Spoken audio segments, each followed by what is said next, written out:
Hi everyone, welcome back to my another video. Today I am going to show in this video how to fix Microsoft Vulnerable driver block list is grayed out on your Windows 11. So before going to start the video, if you are not subscribed to my channel, please subscribe. So let's start the video. Guys, first of all, you have to just click on the settings. Click on start menu, then click on settings. Click on privacy and security and click on Windows security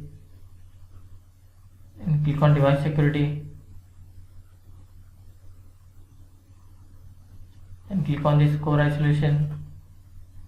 You have to make sure that if this is enabled, just you have to disable this option. After disabling, then close this window.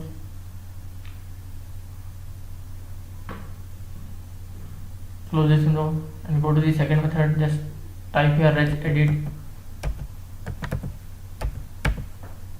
Click on registry editor. Click on yes. Click on HK local machine. Then double click on system. After that, click on current control set.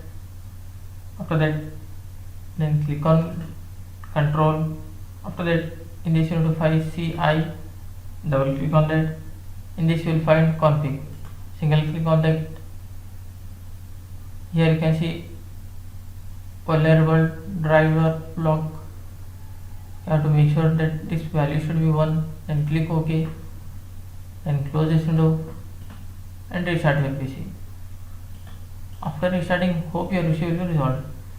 That's it guys. So this way you can fix Microsoft Vulnerable driver block list is grayed out on your Windows 11. Thanks for watching. Hope if you like this video, please like, share and don't forget to subscribe.